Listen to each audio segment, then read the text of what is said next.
Oh, Chiang just quickly disappeared. Hi guys, thank you for joining us. So those of you who are there's 16 of you guys live. Come in, come join us. Drop us a line in the comment section. Who here? Hi, Ganesan. Hi. Jason was here before. So it's Harish and Ganesan has just joined us. So today, in today's show, I am stepping in for Thomas, who's taking a break from Top Gear. Hello, Yudesh. Thank you for coming in.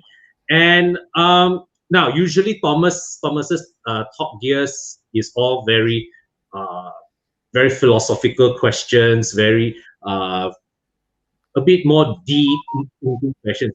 For me today, today I ganti him for one day lah. Today I'm cikgu ganti lah. So today I'm sort of like bringing my ownership review video into Top Gear. Okay, and here's the funny story. A few weeks ago, my cikgu discipline from school messaged me on Facebook, asked me about, hey, BMW F10 can buy. I said, wow, cikgu, you're doing well in life. So with that, right, I got this idea. Then I called Ija, who is down below. All right, he's my classmate from school, to join us, and together we two old seaport boys, we chit chat and we'll talk about the F10 and we'll help our cikgu from discipline from school. Hey, he rotan you before last time. Never kena rotan yet, I think. Okay. Cikgu Baska, you are here.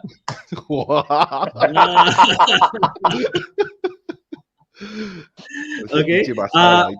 Okay. Tian Long to the right here. He's also a classmate of mine, but not from school, from uni. So but he's also an F10 owner.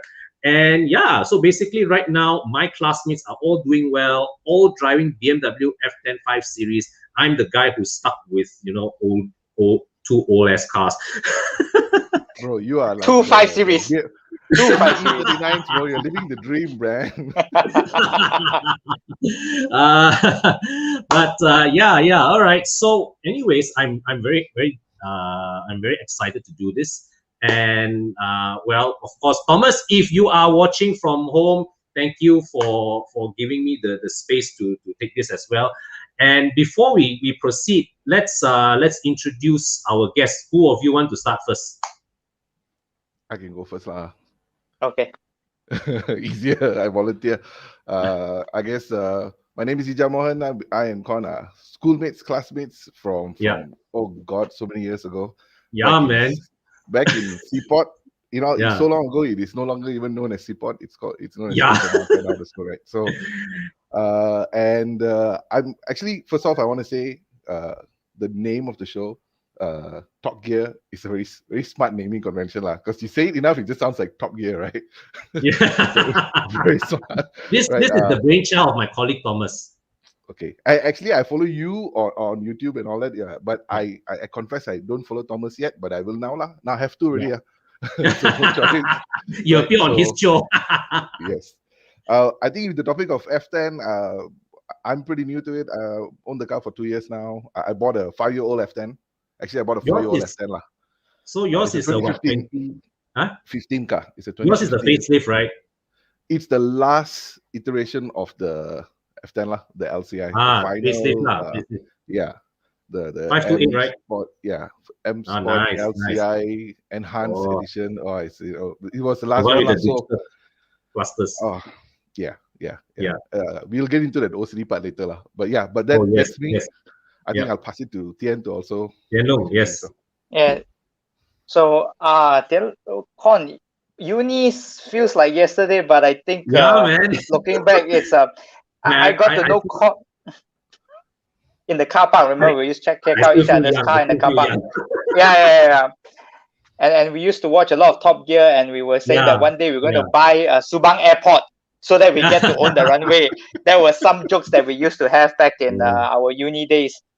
So my F10 would be a good comparison because I have the 2012, the first batch that got converted to N20, right? So I had the full 4-wheel steer. which I think the 2015 model doesn't have. So mine is the Yes. four-wheel steer, and I have the car. I bought it from BMW Premium Selection. So I also bought it when it was 5 years old. I had the car about 4 years already. This would be the 5th year that I've been driving it. So a good switch. I went from the other German mark to this mark, and I think I asked Con, what do you think if I change the C class to the 5 Series? He said, go for it, man. I remember this was how many years ago already. At that time, I was still with Carlis, you know. I remember I was in Mid Valley. I was doing grocery shopping before going home. Yes. Right. And then you called me, and then that time you were considering the whether to go for the 528 3.0. Then I told you, if you're already 3.0 road tax, why not you consider the 535? But I think Anna, you decided, you make the decision to go into the 528 2.0. Yes. But the 535s, they were all grey imports, right? They were not officially brought in, right? Okay. No, they were. They were. No, the 535 initially, when it was first launched, the BMW Malaysia sold it officially, but it was almost 600K for one. Cool. And it's not M Sport, right? I think, right? No, it wasn't M Sport. Yes. It wasn't. There are of course some M Sport 535s that came in. Some also converted by the owners, but BMW did offer the 535 officially. I remember that was one of the time when I drove the car. I was like, wow, I was there mind blown by the pace of the car, man. Yeah, a friend of mine bought very early on, bought the 528 when it first came out. So and then I was asking him the same question, like, why didn't you get the more power? He's like, here's a tip for you, lah. When you want to test drive a car, test drive the model you can afford. Never test drive the model that you can't afford. Because it's just very That's painful. a good advice. Yeah, man. Because after that you'll be like, wow, you'll be head backside itchy, you know. You want to buy you'll find all kind of excuses to justify. No lah, another $1,000 to $2,000 a month can what? Okay, what? I don't do anything. Definitely. But actually, nice that you all mentioned the engine choices. Okay, so I ripped this chart off from Wikipedia, and oh my god, it looks a bit smaller. So the 5 Series, right? Okay, came with a big variety of engines. But for the purpose of today's episode, and actually for most people out there, the one with the biggest volumes are the N20 engines, the 2-liter turbo that was launched in Malaysia in 2012. Okay, there's the 520i, which had 184 horsepower, and the 528, which is the 245 horsepower version. Now, something for you guys to take note: Japan spec F10, they call the 520i the 523. In Japan, this model is called the 523i.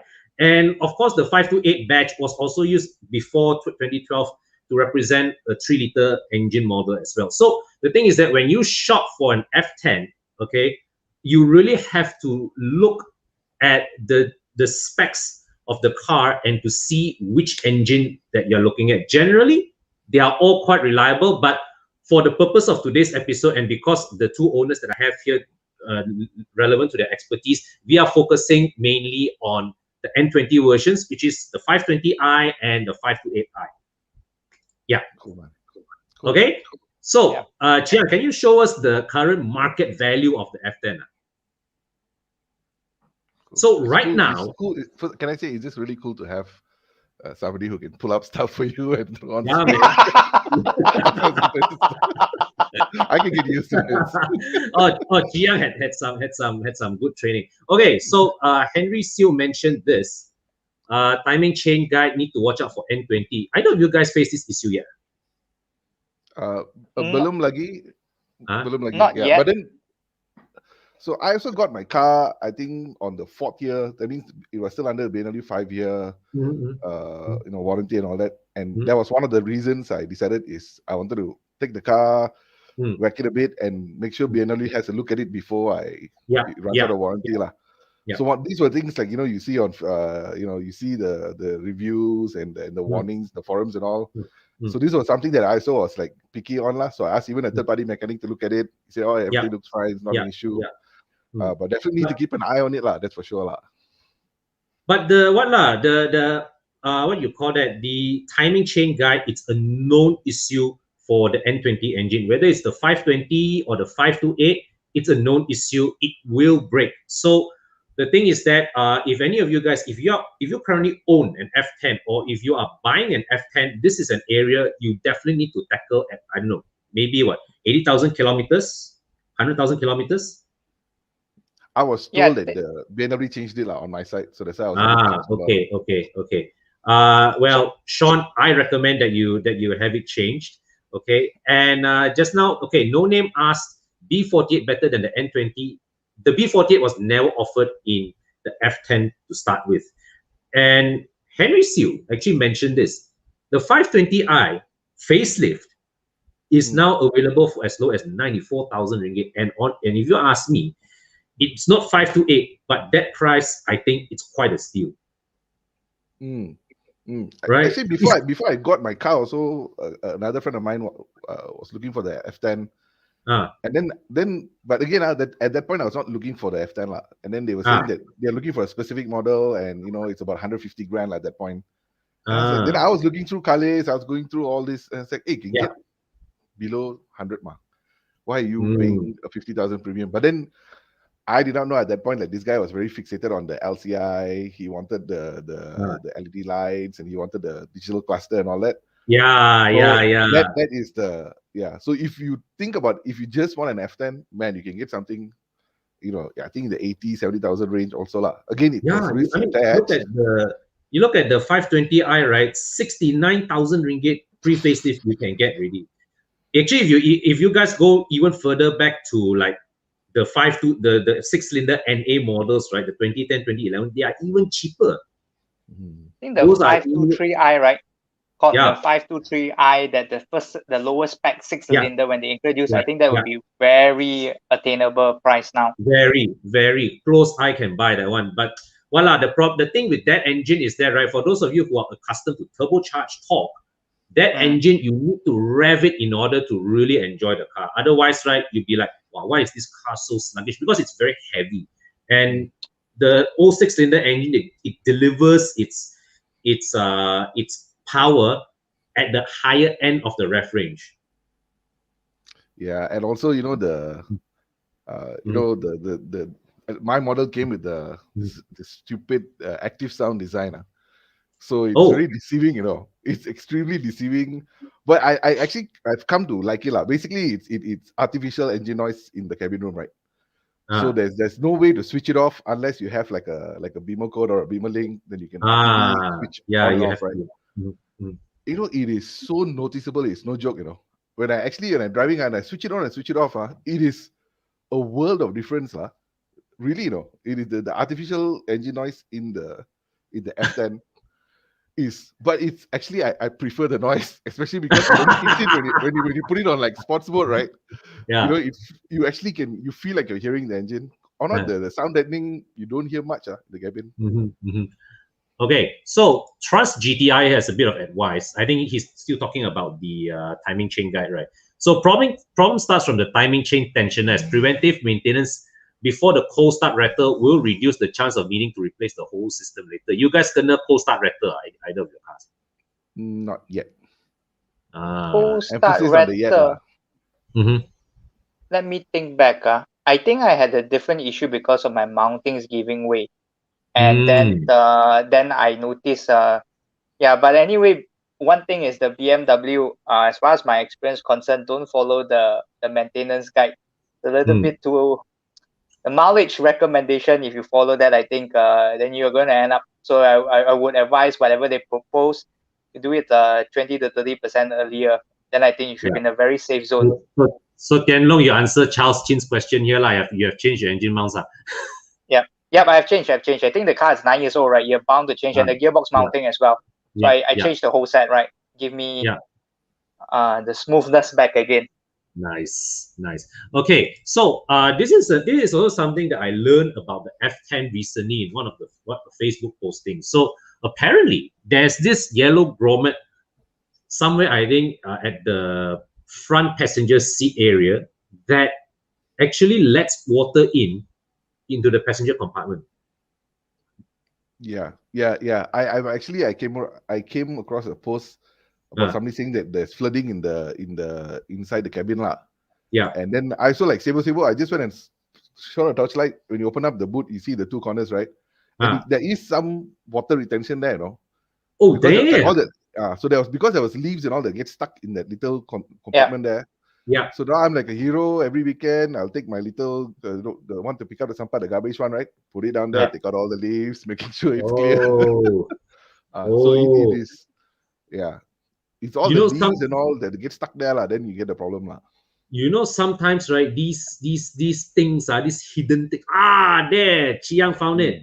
This is the thing. Is this the thing that you opened and found? No, because this becomes a problem only if the blockages at the bottom of the part, right? So as the water fills up, then if the seal is not strong, then it seeps into here, lah. So the thing is, there's a little hole at the bottom here. You know, you see the grease or the dirt at the bottom, right? Yeah. You need to always make that part is clear so the water doesn't. So the water can flow here, right? Drain, yeah, the water doesn't drain, then only you get into problem. Where exactly is this? This, if I'm not mistaken, you open up. It's a part that my hand cannot fit. That's why I know. You open up the boot. It's right in the corner next to side mirrors. Okay, well, it's the bonnet. You guys,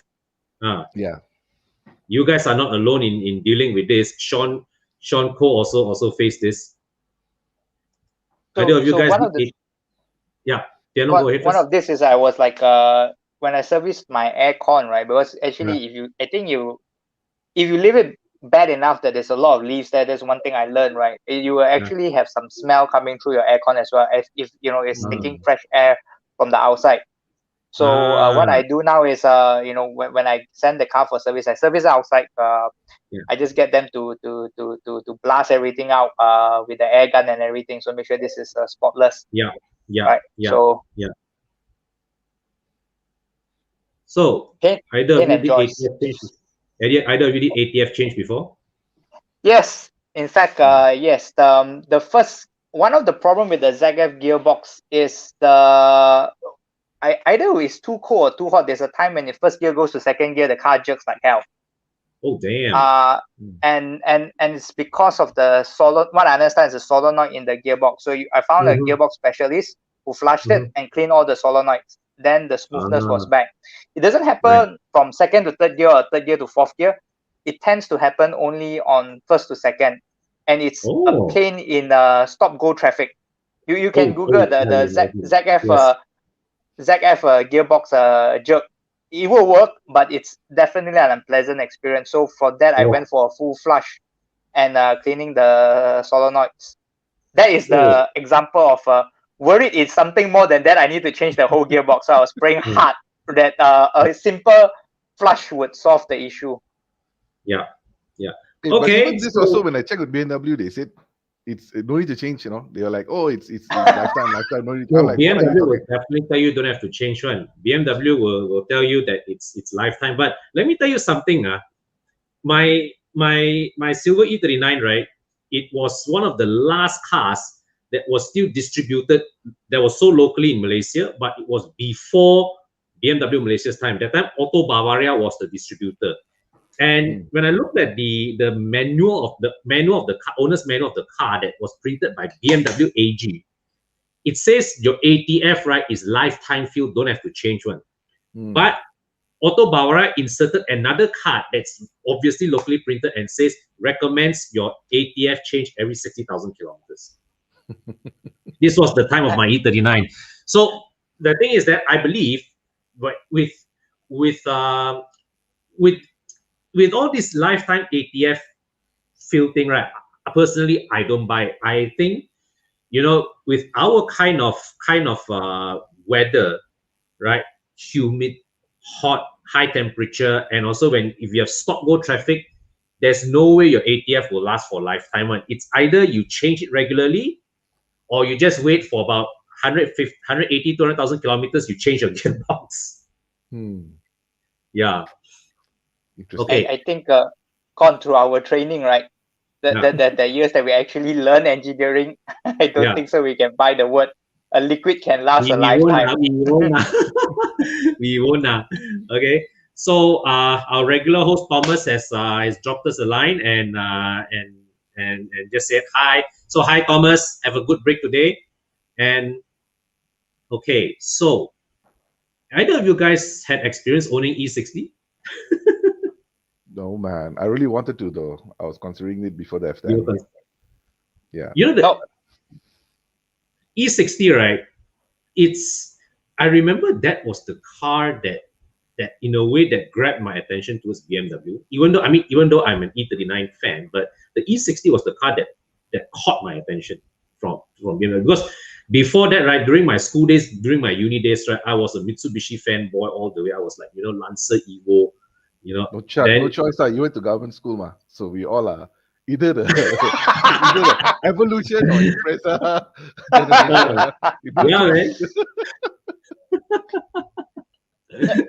Yeah, man. Yeah. You remember the E60 now that you mentioned, when we were always walking for meals in Sunway, right? We will be trying to spot which one is a rear which is a rear 530i, which is the M5, which one is a F520i that convert to look like an M5. I remember every day we'll be guessing. Those are the days. Yeah, man. Okay, so coming back, right? What made you guys bought the F10? If I may ask, what led you guys to buy the F10? Okay, why not I go first? Yeah, this one let me go first. So I think in my household, right, my dad was more of a Mercedes guy. Can't you remember, right? I had the W124. My dad has a W202. So I went with the path. When I finally could afford, I went for a W204. Fun at first, but my W204 was the first gen of the C250 CGI, and it had a 5-speed transmission. And a massive turbo lag for because it's 1.8, right? And with the 5-speed, it's just not responsive. Yeah. And when I thought about it, I was bad, right? The 204 handling, right? You say the handling was not bad, right? The 204 handling was sharp. Yeah. Then I commuted long distance, right? Because I commute at that time I was working in Penang, so I travel up and down between KL and Penang every week without fail. So the C-Class served me well. But in terms of comfort, it's slightly less. Then I picture myself, E-Class doesn't sound right. Something doesn't sound right about E-Class at this juncture. So I was like, hey, but you lived with an E-Class for some time, remember? So that one was forced to drive, right? My mom passed me that car to drive, and then after that I drove the Satya GTI, right? So when I got cash myself, I bought it. I was thinking to myself, wow, commute long distance, let's get me something that's really comfortable and has the power on the highway. And I think naturally when you think about that, right, you there's a Lexus, but you want something that is proven, right? It's the BMW. So that's how I started thinking about the F10. And then I asked you, right, which model to go for, right? And the mistake I made was I went to the Premier outlet. The first car that was parked there was the 528i N20. So I didn't even look at the 520i. So I stepped in there. And I fall for the oldest trick, right? I can't justify to go anything lower, right? And then just settle with the 528i. No regrets. Good. Ija? Well, I actually was not. If I'm being very frank, I think getting a BMW, driving BMW was always like an ambition, right, or something that I wanted, but I never planned for it. Actually, I was. Before this, I was driving my Optima K5, and I bought the car new. I had it for 5 years. Very happy with the car. I really like the car, but I just thought it was time for a change, So I just wanted to, sell and buy. So I was not really considering the F10. In fact, I was actually looking at the new K5, or they came out with the sports one. What's GT. it called? No, the Optima GT. Stinger. Stinger, yeah, exactly. Stinger. Stinger, yes. A couple of, it costs a lot more, but I was actually looking at that, and I was talking to a buddy of mine, shout out to Prasad, who runs the Kia dealership in Seremban, and then he was like, he knows I like BMW, so he's like, dude, why don't you just make the jump to a BMW? You always wanted one, and I was like, I never thought about it, right? it was always something that I wanted, but it was not something I gave it sufficient. Because you always imagine I'm going to buy it new. So, if you're going to buy it new, it's a little bit more of a premium price and all that. So I was like giving it some thought. Then he's like, once he put that seed in my head, right? Every time, last time you were bored, you scroll Facebook or Instagram. Then I just scrolling cars, scrolling. Every time I'm just like bookmarking cars. Oh, this car, that car. So that kind of got me into it. But also like, I have a little bit of an OCD. So once I get like obsessive, right? And then I became very focused on the exact model that I wanted, lah. Oh, this is, and I got obsessed with the 528i, the enhanced version where it's, it's that specific rim with that specific body kit, with that engine, with that interior, with that finish. So I became obsessed with it, which really meant that the only cars that I could find one was in Penang, there's one available in Penang, all that. Yeah. And it just so happened like one came available in the premium selection, and so that's why I say, okay, I got no choice. I have to buy this. You had to make it happen, huh? Yeah, it's it's inception. Like once somebody puts the idea in your head, right, you can't get it out. Hey, but did either of you guys consider the 535? Yes. At that point, my number plate is 535. Yes, correct. Now, 535, right? There's one going for less than 90 grand, for 300 horsepower for less than 90 grand, man. Yeah, I think the reason that I didn't take any big risk in buying a 535 was because it's my family car. Ultimately it's going to be my daily runner. I'm bringing my wife to work, my kids to my in-laws and all that. So it's like one car. So my K5 was my stable car. Yeah. So I thought if I maintain a K5, maybe I'll get an E39, which can break down every day. I don't care because that's not my daily driver, right? But if I was replacing the K5, I was like, okay, I can't afford to get a very fun, but maybe prone to breakdown. Actually, no. The 535 is, from what we know, it's decently reliable. It's just that your road tax bill is 2,000 a year as opposed to, what's your 528 now? 300 and 300 something. I can't remember. Yeah. I mean, that's the difference, lah. That's like what, eightfold, sevenfold, 6 to 7-fold road tax, lah, right? So actually, for me, the consideration, I'm a bit different from most owners, lah, right? Like a lot of people consider your road tax and all that. For me, the consideration is always how much I'm gonna enjoy using the car, lah. So even the example I give is even when I was driving the K5, like 4-5 friends of mine had the K5 as well. Those guys' mileage, for example, they'll get somehow 100 extra kilometers all the time, from a full tank, and I will consistently get 100 kilometers less, So I just knew that I have a lead foot. I enjoy driving. My car is always on sports mode.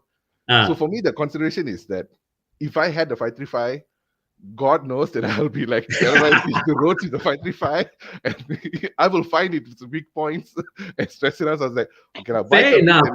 Within my realm of. Connect. To your question, you tried to poison me with the 535i. I did give it some thought, but the problem was that in premium selection there were no 535s. It's very scarce, very scarce. The best deal you could get was the 528i, right? So when I got it in 2017, that was the best deal I could get. So ever since then, I've been thinking, right? I joke with you, right? Buy another white color one, and then maybe no one will notice I actually changed my car. Because why I asked you to consider the 535 was because you were looking at the 528 3.0. You were already thinking your mind, you're mentally ready for 3-liter road tax, right? Correct. So correct. 2-liter NA versus 3-liter turbo, your road tax is the same. So it's something that is worth considering. But one thing I have to say, I've mentioned this in a video before.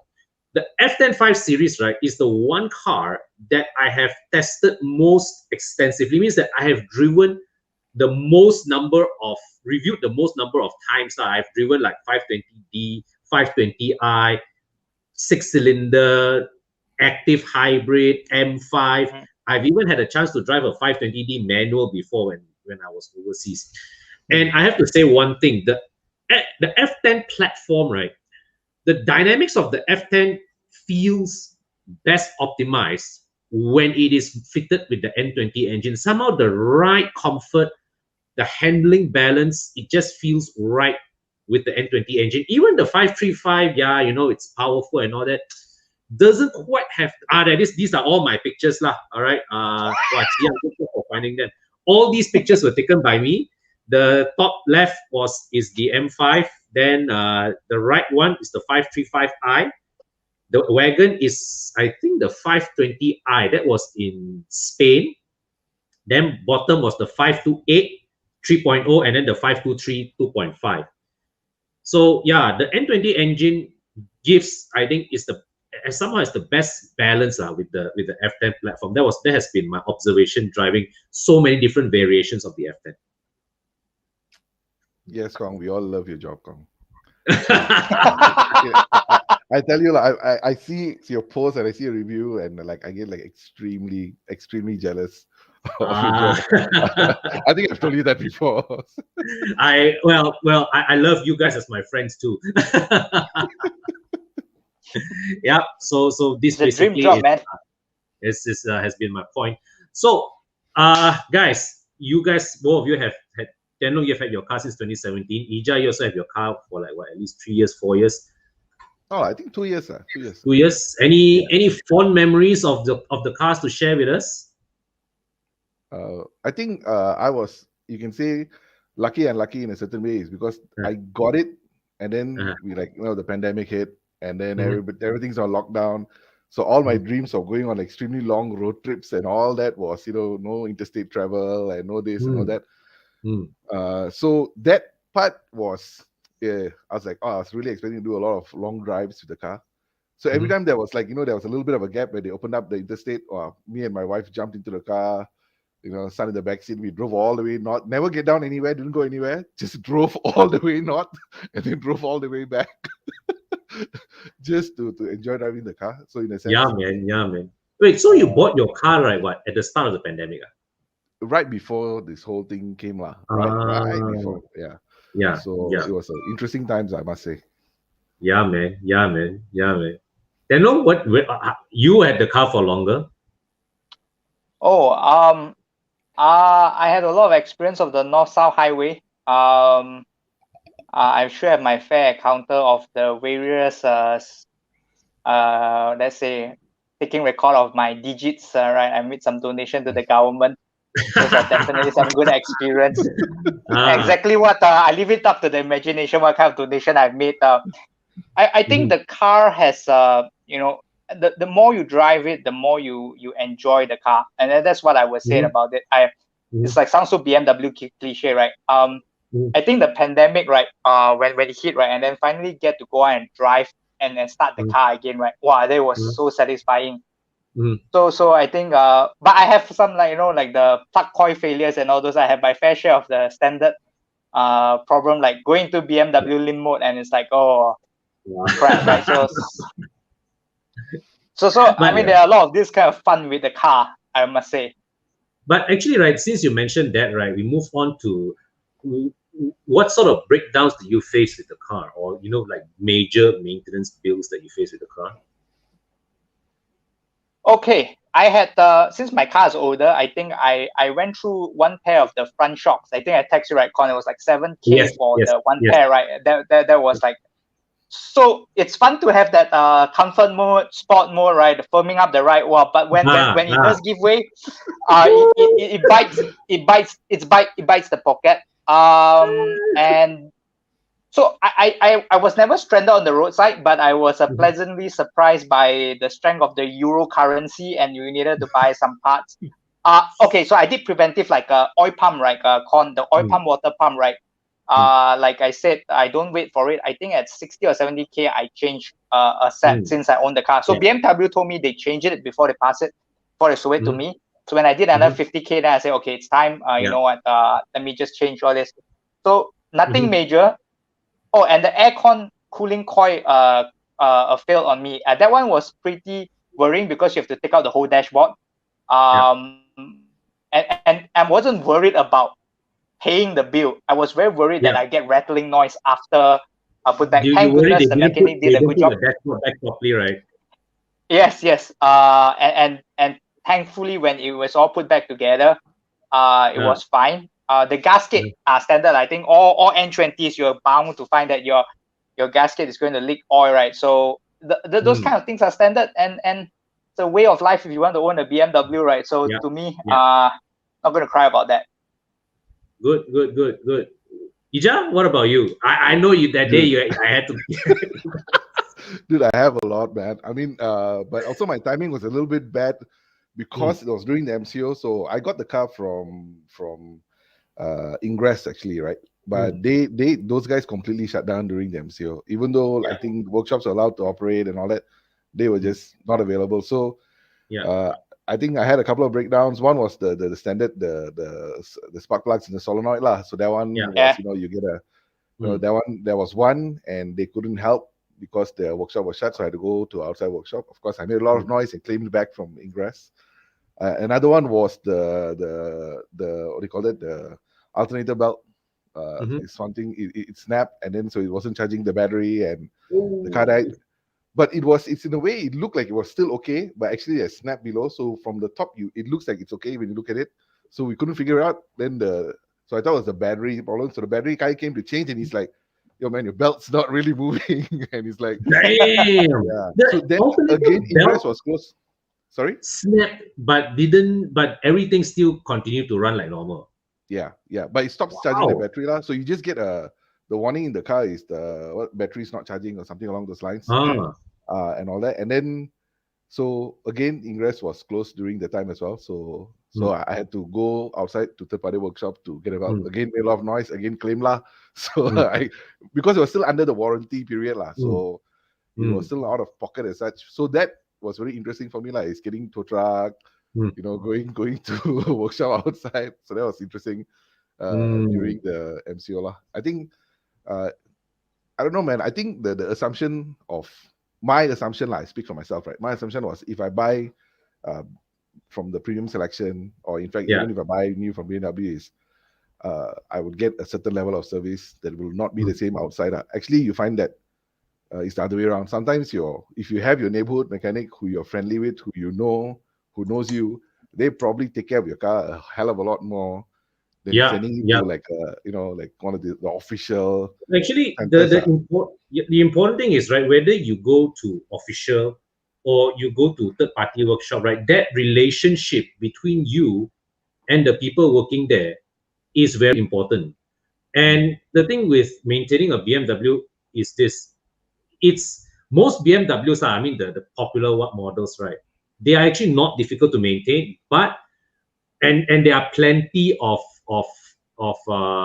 competent people who can juggle the cars properly. But you need to build that relationship. You need to build that trust with that party, so that you ensure that your car has the proper maintenance, and what is what's going on with your car, and they will update you when what are the things, what's the progress of the car that's been going on.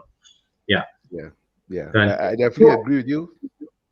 So overall, right, would you guys say, what do you guys have to say when people talk about BMW ownership is scary lah, and all that? What do you guys have to say about that? I'll give you a funny story, right? I think when I got the car, my car didn't come with the reverse camera, so I had to get it installed outside, right? And then when I installed, so the guy was installing, very nice guy. He does a lot of audio and all that for cars and all. But the whole time he was telling me about how, like, basically saying that only idiots buy BMW, right? The really smart guys only would buy a Toyota because your maintenance fees, the maintenance bills and all that. And then he keeps going on, and I'm a very nice person, so I just listen and laugh it off and all that. It doesn't matter to me what his opinions are. Obviously, he drove a Toyota, right? And so I think that is like kind of like the BMW drivers are assholes is the myth. I wouldn't say a myth, but that's the how externally people are viewed. It's something that I hear quite often. In fact, you can find so many memes online about BMW drivers and BMW owners, so I don't even need to go there, right? But I think for myself is the way I see this is I bought the car for a specific reason. It's why I bought the car, right? If it makes me happy, I really don't care what other people think about it. Ija, there's something you mentioned just now that surprised me and also surprised Henry Seal a bit. Your car don't have reverse camera. Yeah, it doesn't come like I think the earlier models, pre-LCI models came, but somehow the final one, they just didn't come. And I asked BMW to install also. They like kind of refused. They're like, oh, it's okay. The pre-LCI, I know it came with the 535i. Maybe it was an option that the owner didn't take because it cost like $6,000 just for reverse camera. Yeah. So the 528i 3-liter had reverse camera. The 6-cylinder had reverse camera. They changed to 528i. They threw in, I forgot what they threw in. Can't be that material because my unit didn't come with reverse camera. So I switched it to the Android-based that still has the iDrive. And mine also, I had to install the reverse camera. And they removed the keyless entry as well. And the reason I think they use the CKD, right? The CKD is the reason that they say, now we dropped the price better. We need to remove reverse camera and keyless entry. Yeah. Funny story, right? Back then, when I went to BMW Malaysia office in Cyberjaya to pick up the test car, the 528i test car, the same spec Tianlong as your one, right? The 2012 car, right? So the PR exec handed me the key. Okay. So I walked to the car and I opened the door. I said, hey, fuck, why is the door not opening? I asked her, I said, hey, why the door not opening one? Then she tell me, you have to unlock the door. I was like, what? What keyless entry? It's 2012. Like, yeah. I was like, huh? So but that caught me by surprise. And yeah, so I was like, because I remember before that I drove something cheaper and that car came with keyless entry. So I was like, mentally, okay lah, I'll go keyless entry and open the car. Yeah, my model came. They call it comfort access, I think. So my model came with the comfort access. You can kick under the boot and the boot opens up and all that. So it's weird, like they don't give you a reverse camera. They give you comfort access. It's like very. I think if I remember correctly, Shankar, another one of our friends, he has also Shankar also has the LCI M Sport of 2016. Another BMW convert, Shankar, right? Shankar. Huh? He also was driving a C-Class, right? Before this, he had a... I'm not sure what Shankar was driving before this, but Shankar, you are free. You are most welcome to come in and join us. All right. Okay. So we are going to go for a quick break, so viewers can go for a toilet break, or we can go and grab a drink. We'll be back in a while. Okay. Chia? Sure.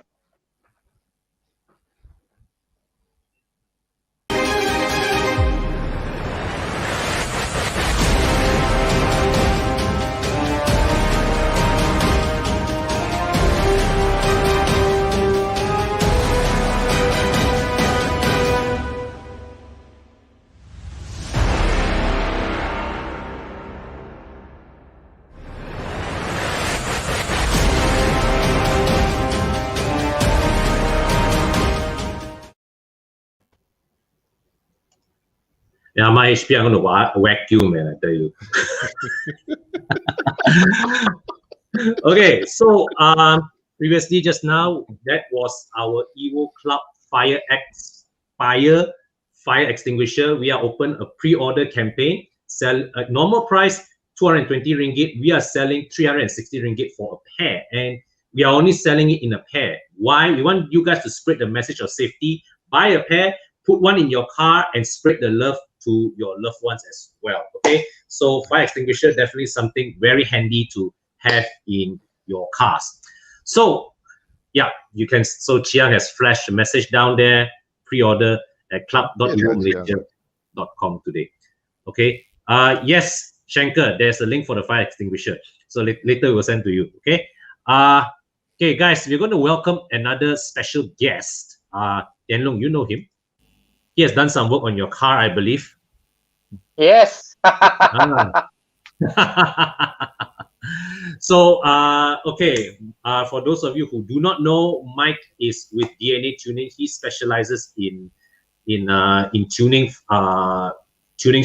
providing tuning solutions, DNA tuning.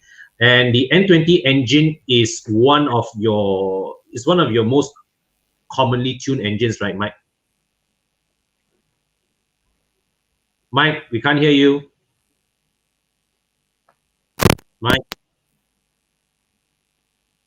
Hey, you are muted. Mike. Mike Okay. has mic problems. We already got Mike has mic issues. Sorry, I couldn't help it. I couldn't help it. Yeah. Mike is frozen. Mike.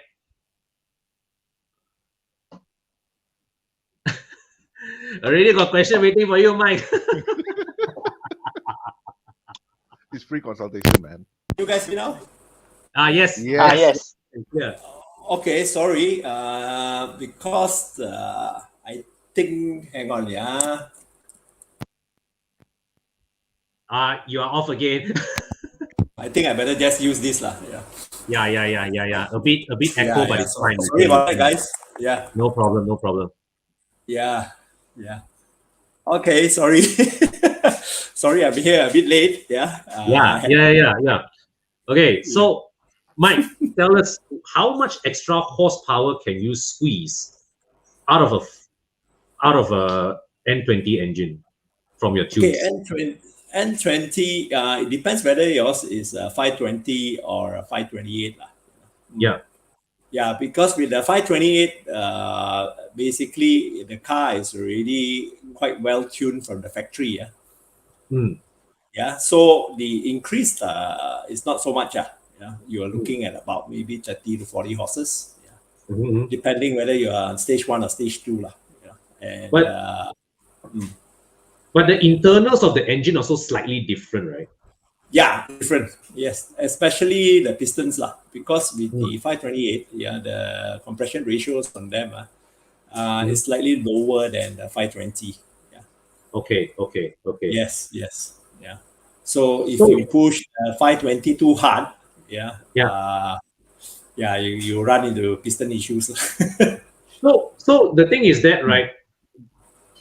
Turning the 520 to something that performs to the level of a 528, it's not as simple as writing a new line of code, isn't it? Yeah, not quite as simple lah. Which a lot of people had discovered in the earlier days of the N20 when people were tuning them lah. Some were quite stressed. Yeah, some were not very nice lah. You know what happened to the engines? Pushing them hard. Ouch. Yeah. But in general, right, how reliable were the N20 engines after they received your tune? I think I've been tuning them for about 3 years now. Yeah. And so far has been very good lah. We haven't had any issues with it. Yeah. The only issue I've encountered was one of the customers, turbo blew. But he didn't really. I would say it's not unexpected lah. Because that car it was a 328. Yeah. And if I tell you how many kilometers on the clock, you'll be surprised. 280,000 kilometers. Wow. That's still has been around the block. Yes, still on the stock turbo. Wow. So the customer didn't complain actually, because he said, "Hey, my brother's car, stock standard at 120 also had to find a new turbo." So yes. So Tian Long here is one of your customers, and Tian Long, how was your car after you received his tune? Well, monthly expenses went up. The right leg got heavier. I think one of the thing that made a difference. I think Mike, remember we were discussing. I think coupled with the gearbox tune, I think that made a very significant change to the way the car felt and drove. And I think I've been very happy with it, and that's why the right leg tends to be a bit more trigger happy. I tried very hard to not do that, but no, I mean it's just nice to pull the car after the car's warm up. So very happy with the results. Very happy. Nice, nice. It's been a pleasure working on your car, you know. Yeah. You know, my job is to make you guys happy. So, Ija, are you tempted to? Dude, you guys are like poison session, lah. Mike is but I will say this, right, Ija. Mike's DNA tuning, right, is one of the more conservative tunes in the market. So if you compare with a lot of other tunes, right, the gains are not as high, but his tunes generally are more conservative. They don't stress the engine as much. It focuses on improving drivability rather than the heat outputs and all that. No, Mike, you will definitely be hearing from me, Mike. It's just a matter of time. Ija, you're not obliged to, but if you're happy, go for it, man. No. I mean, since Thomas is not here, then I will inject some philosophy here, lah. Since he's not here to inject the philosophy, I think when I got the car first, you know, you're excited to get it, and you want to do everything you can do to the car straight away, right? And then a friend of mine actually advised that enjoy the car for what it is, and because I'm coming from a K5 which was like 169 horse, right, and moving on to like a 240 odd horse car is you think enjoy the difference, enjoy the performance. So when you actually go and tune it later on, you will appreciate the increase, just get the car and you just tune it. You don't appreciate. You miss out the chance to appreciate for what the car is stock. It's a journey, all right. I mean, owning a car, right, for an enthusiast, owning a car is it's a journey. Sometimes the journey is short, sometimes it's long, sometimes it takes you on different paths, but you enjoy the journey, and I think that is something that is very, very important. So I'm gonna ask the two gentlemen, right? Since you're on this topic, right?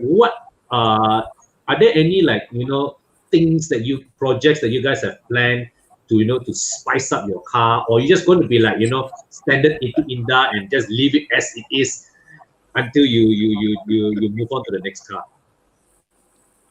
I think for me is when I got the car and then MCO and all that, I actually I'm a very hands-on person, so I had a lot of plans for the car, and then when we couldn't go out, the workshops weren't open, I actually I dismantled my whole dashboard.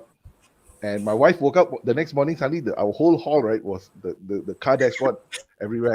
And the reason I did that was because I found I had that brushed metal aluminium trim, right? And I found there was scratches here and there, and I wanted to polish it nicely.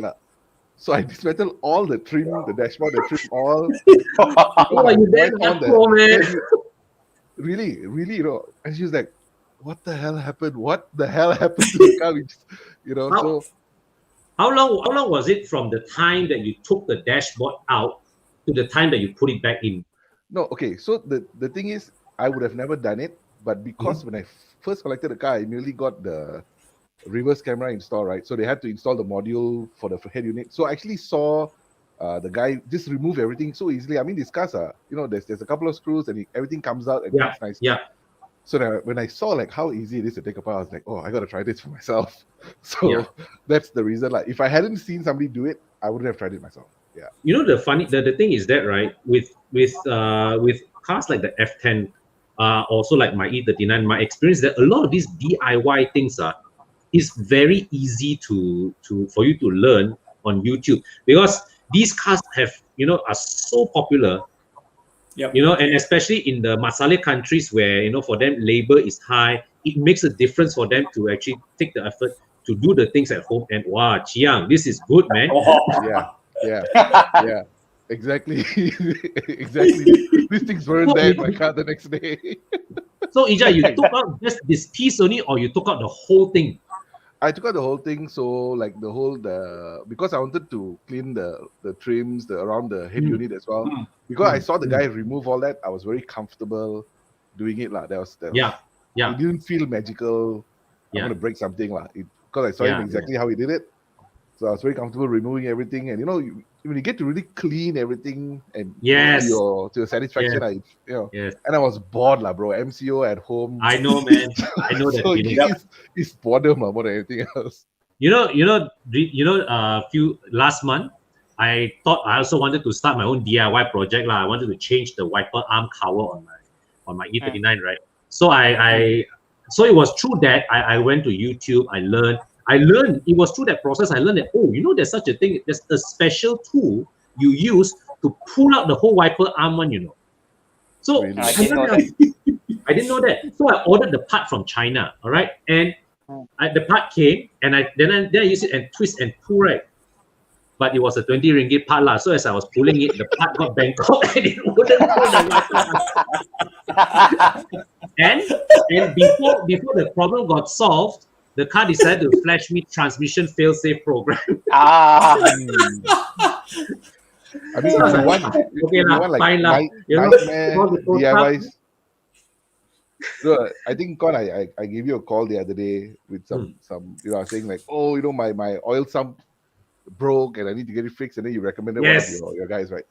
Yes. So that actually is a typical classic case of me screwing shit up lah, because I was you know, epic story, man. I bought like a wheel jack because I wanted to take out my rims, clean each rim, you know, coat it nicely and put it back and all that, right?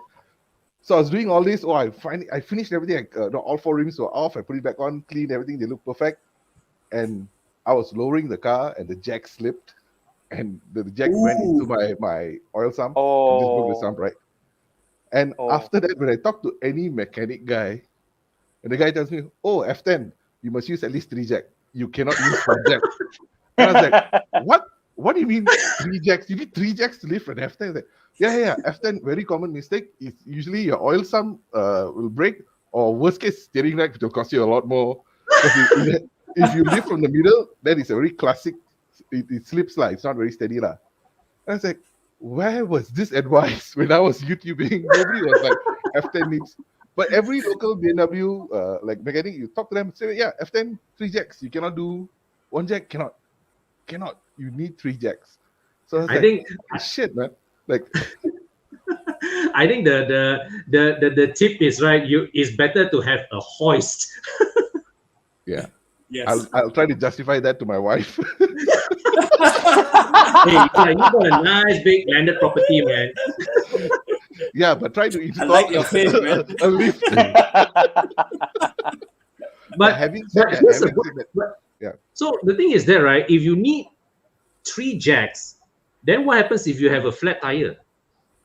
No, if you're just lifting 1 tire at a time to change, it's okay lah. But if you're lifting, say you're lifting the front of the car to work on underneath the car, this is how OCD I am, right? I actually wanted to remove the underbody, the whole cover, and clean it. You know, put some degreaser on it, make it clean. That's how bored I was as well. So that was like the master plan. And so what I ended up doing was breaking the oil sump and flooding that whole board with engine oil. The opposite of degreasing, actually. Grease the whole thing. Oh gosh. So yeah, but if you're just lifting a wheel, it's fine, right? Yeah. And even then also they're like, you know, 1 jack and then put a stand under the lower arm and all that. So because it's a heavy cars, they're just like, it is it's like F10. Yeah. So the mechanic was like very clear. F10, even the like, not even the foreman or even all the boys are like, oh, 3 jack. Don't play around 3 jack. So now you can spread this knowledge lah. I don't know, man. I'm still asking myself, hey, worth it? I'll go buy 3 jacks instead of this. That's where I'm like, is it worth investing in 3 jacks just for this damn car? Well, it's fun, I mean, it's crazy, right? That's when I remember you called me that day, right? Then I recommended site to you. Then I was like, that was something totally new for me, you know, right? The thing is that I enjoy doing a bit of DIY at home also, but I know I'm not at the level of jacking my car up, right? For me, opening up my tail lights and it's already a damn big deal already. I see tweaking, I was like, okay, send to the workshop and check. But of course, you know, early in this year, during that phase where we have the Titan lockdown and all, so I was also very, very cautious, you know, against wanting to go to the workshop. In fact, you know, that day when I sent my car is now in the workshop, right? Mine has left us. Yeah. So that day after I sent my car to the workshop, all right, when the tow truck delivered the car to the workshop, when the tow truck called me and told me the car delivered to the workshop, I told the fellow, I said, hey, bang, you kasih punya harga boleh gak? Nanti kereta siap, you tolong saya angkat balik ah. Because I mean, so that was usually, because the thing with doing it your DIY maintenance, right? I always tell people is this: you save money, but never forget that you are also expending your time. You are spending your time to save money. So the thing is that when you want to judge whether is it worth your while to go into DIY, it's always balancing the worth of your time versus the amount of money that you would otherwise have spent paying the mechanics labor, right? If you're looking at purely from a savings perspective. But I would also add on and say that, like, these moments, these DIY adventures give you that, it's part of your journey of owning the car. It helps you, it gives you a deeper understanding of your car. You found out that an F10 requires 3 jacks to hold up properly. No, but also is if you enjoy getting your hands dirty lah. I mean, if you don't, then please don't bother doing it. Like, it's a waste of your time, right? Like, but I enjoy the process. I enjoy taking everything. If I can dismantle the whole car and put it back together again, I would. If I could, I would. I enjoy the process, but I have 2 problems. 1, I'm not very good at it. 2, I've between and juggling between work, juggling between fatherhood, and and DIY. It's like okay, if I really have the time and the kids are well behaved, I can fiddle with it a bit. So today I did some wiring work on my blue car. I was like, wow, I'm a very happy man. So Con, I used to be able to do more DIY. I mean, remember my internship, I actually went to work for a mechanic, right? I actually got my hands dirty. Yeah. With this particular car, I think as the time goes by, and that time we were playing with the Evos and the GTRs, right? That's the kind of shop. Maybe I'm less confident as you go along, and because I didn't, maybe I should get the ODB, to check on things in case I screw up right after I play around with it. At least I know what I screw up on. So I have not really invested on that yet. One thing I would say to all, if listening, for F10, right, if you're going to go into full mods, right, especially for performance, right, you're going to struggle a little bit versus owning an F30. So just now you asked me if, you're asking if we have future plans, right? When you go around, you find parts, you will find that other than body kits and rims, if you want to look for actual performance, they will normally be for F30 first. That means the mounting point, or you have to make some adjustments, either oil catch tank or every goddamn thing. It's for F30. Generally that's the more popular car to mod, right? I don't think so people buy F10 and they want to make it a 1000 horsepower monster. That's not realistically going to happen. Right? So I only done mild stuff like the intake. And so I want to do the old part, right? We always say the mechanical part must be tip top first. Then you go unleash more, right? And I feel like everything is F30 cheaper, right? So that's the more common that's the struggle. Yeah, I spoke to Mike about that, right? Mike, the F10 parts, the intercoolers, everything it's a pain to get the parts versus F30. But the thing is that engine parts, aren't they the same F10 and F30 when you're talking about the N20 engine? Different one? No, same, but you're mounting. Oh, the position on the position on the let's say you need to mount it, right, is going to be different. The intercoolers are also different. I did my research here. I was like, oh damn it, cannot, not interchangeable. Oh damn! What happened to Zest wisdom that BMWs are like Legos? Wow. Yeah, that Legos really customized. That's for an older era lah. Yes. Yes. Even some of the components are slightly different lah. Yeah. When you come from F10 and F30,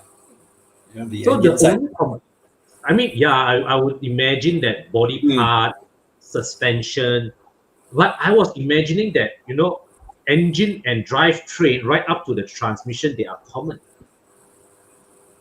Yeah, I think the major hardware, they are very common lah.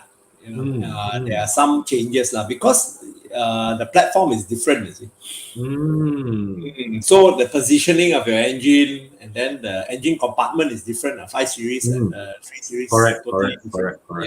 The way the intercoolers are mounted behind the bumpers and all that. And its shape, it's all different. So, okay.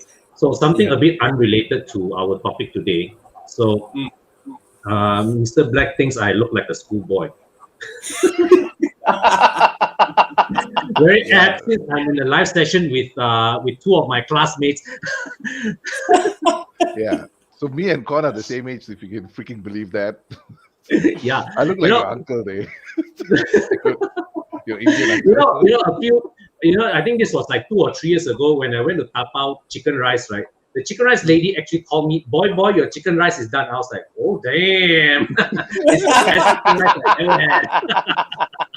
She really wants your business, mate. Yeah. That's true. But I kena uncle, don't know for how many years already lah. Actually, that one also I kena already. I also kena already. I have embraced uncle lah. I prefer uncle than bro and all that. Like I got neighbors who are like at the college. The kids are in college and all that, right? So they automatically, uncle. Yeah, I'm fine with uncle. I'm fine. I've accepted it. Stop fighting it, Con. My advice is stop fighting it. I'm not fighting it. But I would just take like quite taken aback. Nice, you. I agree. Call a boy. Yeah. So, guys, those of you in the comment section, those of you watching at home, thank you so much for joining us tonight. We have Tian Long here, we have Ija, we have Mike Yap. Today I am standing in for Thomas, who's taking a break from Top Gear, and we are focusing on the BMW F10 5 Series, specifically looking at the N20 versions, the 520i, the 528i. Because the F10 had too many engine variations to fully cover everything. There's the 520e la, 535 la, 550 la, and all that, too many. So we look specifically at the 2-liter turbos.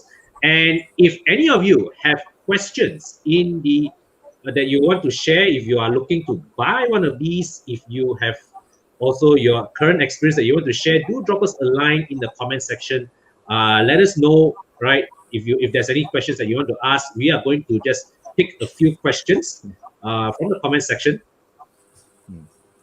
F10 active hybrid 5. Very, very few in Malaysia, to be honest. This is basically a 335i plus hybrid. It's crazy fast. But for me, I would prefer a 535 rather than an active hybrid 5, to be honest with you. So actually, it's an interesting question because when I was looking at the F10, when we went to test drove, right? Me and my wife, we actually went to the Ingress, so we actually test drove. Because not test drove, we sat in the G30. We also sat in the new the 6 Series GT as well, right? Yeah. And it's like a big freaking mistake, sitting in nicer cars, right? The 6 Series GT, the leg space at the back and the boot space at the back is just a freaking amazing car, We don't even have to talk about the engine and all that, right? It's a freaking but when we did that, right, and then I was thinking about, what if go for the 530e, go for the E for the G30, right? Try to stretch a little bit. And it was something that I never thought about now, because every time you see on paper, the E and the I, the E might have the edge, or it's very balanced, right? And then when I was talking to a friend of mine who was a BMW owner, he was like, dude, never go for the E, right? And he's like, because he knows I have a heavy foot. He's like, why? He's like, because if you have a heavy foot for the first 20 minutes, yes, you have the extra power. The minute the battery runs out, dude, you don't have that advantage anymore until you go and charge your car. All right. So the minute you're on a road trip, all right, the first half an hour of your road trip, amazing. After that, you're just like, oh man, let me send more power the whole time, right? Yeah. But the 530e actually runs on the 520i engine tune, and then they enhance it with a hybrid. So performance-wise, it's more of a 520i plus than a real 530 equivalent. Yeah, I mean, if you're just in the city and you're looking at more as cost saving from the fuel, you're driving, I would I would not imagine the hybrids as a performance, because you lose out the minute the battery runs out. That's the issue. I mean, I tell you what's very good for a PHEV. You know, before MCO, right? When I was sending my daughter to her Tadika, right? Her Hindi there, it's like I think I have to go through 10 speed bumps. You know, no joke. Okay. Right? I tell you that 1 month when I used my 520i to send her to school, my fuel consumption jumped to 17 liters per 100 Ks, you know, because of the boom, boom. And it's like really sharp ass bumps, you know. It's not the ones that you can just ease off and let the car glide over. You really have to come to a full stop, boom, boom, and then you hit you go on the throttle again. That was when I imagined a PHEV would come in really handy in this kind of driving situations. Yeah. I know people who plan their daily commute around that. Is they know they can get like 70 kilometers off the hybrid. They were like, okay, go to office, come back, drop the kids, come back, put it to charge, and then the second round in the evening. So they almost don't use any fuel, but they're not driving fast or anything per se. It's a daily driver, So that's smart. I think that is smart. But if you're buying it for performance, I think you need to think hard. I mean, I would go for the 530i any day for me. Yeah. But did either of you guys consider the diesel when you were shopping? No. Well, I think I only had experience. Friend owned the F30 320D, which is the same engine, right, at the time with the 520D. I think in city driving, the torque is intoxicating. There's no doubt about it. The torque, but once you want to go to more spirited driving, right? I think you want high revving. That's the thing that I do enjoy high revving. I think about 4K. Is it about 4K? The diesel is out of breath already. It's about 4K. 4.5 4.5. Yes. Actually, the thing is that the diesel's punch, it's like it just suddenly whacks you in 2,000 or 3,000 RPM, right? After that, pop, you're on to the next gear already. Yes. Yeah. For the F10, if you want to go diesel, I would say try to find those limited units with the B47 engine. Yes. One is very nice. That one is very nice. Yes. That one quite rare because it was like very rare. It was like right at the end of the motorcycle they introduced. Yeah, I tuned that one before as well, and I think maybe there are about 200 to 300 cars in here. I think. Not many of those around. But when you tune diesel, you get bigger gains, right, compared to petrol in terms of. Mainly still on the top, Really, it's really still the mid range, isn't it? Yes. Because diesels are you basically buy when you have a diesel, right? You're only using like up to 3,500 RPM and that's it. Yes. Isn't it? Yes. Right. You don't go past 3,000. Yeah. So the other thing about the diesel, I mean the mileage is great. The other thing about diesel, when I bought my car in 2017, you remember that time, right? This is the first batch of 520D. And if you look at that time, if I wanted to buy a premium selection 5, the bells and whistles versus the 528, it's economy class versus business class. I mean, it is both a 5 series. It's like we say the variants are so huge. There's a huge difference when you step in between the 520D and the 528i. It was more like Air Asia versus business class, the way they specify it. Utilitarian. Very. One is utilitarian, one is luxury. But actually, later on, I think it was 2015 or 2016, BMW actually really upped the whole F10. That was like when the whole F10 range went M Sport, 520i, 520d, M Sport. So actually, that final batch of fully M Sport 5 series, right? Those are really the ones that really you get the F10 in its best possible shape. Without reverse camera. Well, you solved the problem. I had to get it in there. Sorry. To be honest, that one also I like cannot now modern car, right? No reverse camera, a bit susah, especially for family man, right? you don't know when your kids are running around in the house, right? Or like Ija, you have dogs at home, right? Yeah. But my dogs don't care, man. But to be fair to BMW, Mercedes had reverse cameras, but you look at the other marques, right? Volkswagen didn't have. I had a 508, right? Con, remember? Peugeot also didn't have. There were a lot of cars during that period. If it's Continental, right?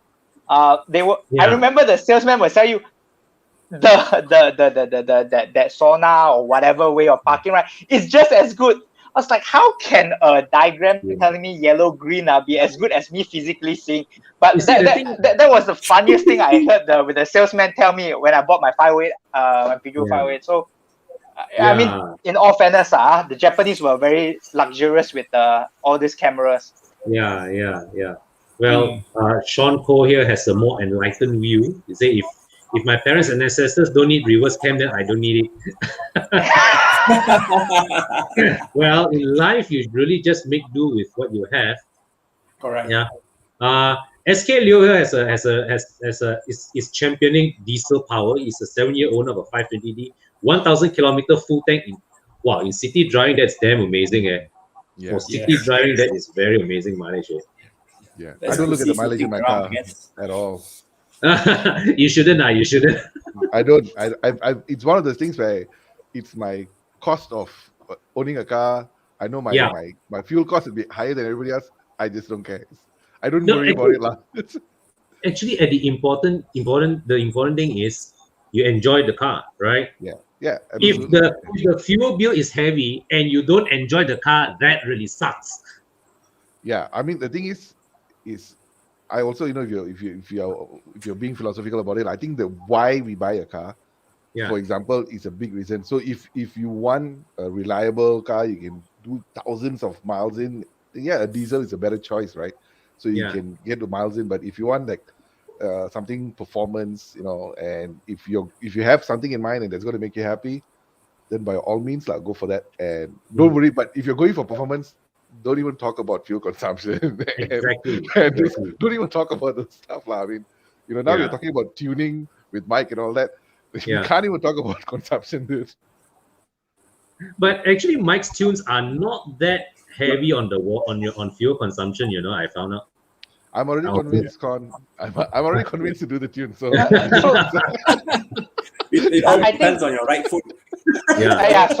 So not so good with the right foot here, right? I mean, I think the part about Mike's tune, I think not promoting Mike. I didn't even know Mike is coming on, right? Well, compared to a lot of other tunes out there, and I mean, when you look back at when I was still a mechanic, 2005, 2006, you can really get high horsepower where it's ridiculously impossible to drive on the road. I mean, I think you will puke after a traffic jam. Right? A lot of people forget the important thing is the drivability, the delivery of the power. That one is very important, very, very important, right? I mean, on racetrack, of course, you can tune the engine to maximum horsepower because these are trained drivers. All right, they are, and the engines are probably built to last X number of races, 1 race, 2 races, 3 races, and then after that they are due for rebuild or whatever. But road, the requirements are totally different. Different. It's more about being able to control your throttle, when you're out on the road, even on the track. Mike, what do you say for comparing to the people are offering this plug and play, like the race chips and all that, right? Comparing to probably somebody sitting down and tuning the car properly. What is your advice if somebody's thinking of the race chip? It was one of the considerations I was thinking of early on, so it's just plug it in and you get additional X amount of horsepower, but it is not customized to your car, it's just a very generic tune as such. But what are your thoughts on it? Is there any downsides or upsides to that? Basically, we call piggyback, piggyback systems. And this typically, they will pull data from your map sensor, your map sensor, your throttle, and sometimes from your cam sensor. These are the 3 sensors they take, usually. And then what happens is that, they just take these 3 sensors and, they actually divert the data, to tell your ECU something different. So you get a higher boost. And also to adjust the camshaft timing. So you do get some gains, some you get, some you don't, and with those systems, sometimes you get drivability. Because they are like some just generic tunes, is it? Yeah, and then what happens is that sometimes the safety of your engine, actually goes out of the window sometimes. because the thing is that it is feeding the engine inputs that is not representative of what's actually going on, right? Yeah, correct. Correct. So essentially, it's.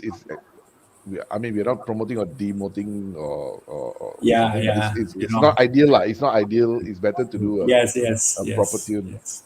Correct. Okay. Yeah. Interesting. Okay. That's what it is. Okay.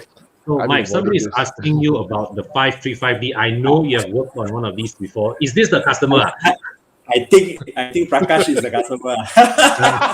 I saw this car in Bangsa. I think a few months ago. What caught my attention was the two pipes at the bumper. So then after that, come near with diesel. Wow, that is a unicorn, man. Yes. I think easily only less than 5 units in the country. I'm not sure there's even 5. So I said less than 5 units. 535D. Fantastic. The amount of torque and power of that car, crazy. Yeah, crazy. That one, right? If he chooses to sell, right, he can dictate the price, man. Yes. Right. Yes. He loves his BM. I can imagine. 600 newtons, right? The car. Yes. Wow, that's. Yes. Hey, Ija, there's a question for you. Agree, man. Yo. Is that an Ender 3 3D printer at the back of you? Yes. Ender 3 Pro. I got it at the start of MCO. Very bought. Again, I have a lot. Most of my things is like very bought. So actually, a friend of mine had I printed out a part for his E30. His door handle broken. So we actually found the file online and we 3D printed for the fun of it. He was so happy he ended up buying a 3D printer as well. But did it work on the part? Wow.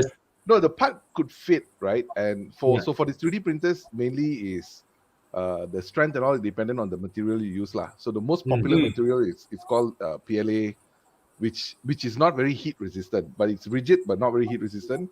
But you can also use ABS.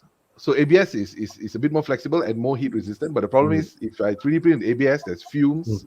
So you need to exhaust it all properly. So I'm now playing with a carbon fiber PLA. So it is stronger than the regular PLA. Wow. But of course, it is not a carbon fiber weave. It's just a normal carbon fiber. So it looks like matte black, right? So I use it like just for the fun of it. I can say, oh yeah, this carbon fiber, 3D printed carbon fiber by myself. But nothing for the F10 yet. Get you to 3D some parts for me for my Corrado. You can find the file. I can do. No worries, can. If you can find the file. But pet project again, is I get obsessed with something, I get bored. Okay, try. Henry again asks, can handle the sticky trim in the door handle. Actually, this is a very common F10 and F30 thing. You guys, how do you deal with it? I changed mine. So don't worry. After the first time you get stuck in this kind of problem, there are a lot of the tactile feels a bit different, but I guarantee you that it won't happen again. So I think I did mine at Lucky. Not promoting them, but I did Taman Mega. I think if you see Chris' video, right, he went there before for some work as well, right? I got mine done there. Right. So yeah, match the color quite well because my internal is the brownish leather, right, which is a bit. So I got that done, and then it's perfect. So it's not original, but it's something that you can rest assured it wouldn't simply melt lah.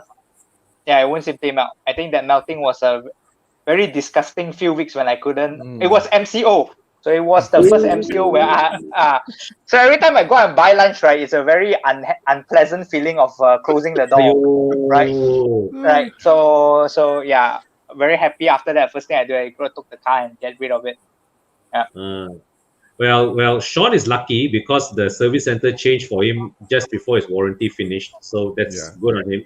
Actually, same here for me also. The last service before the warranty expired, they do it like I think there's enough complaints that it's like an SOP lah. So they just offered to change it as during the last service.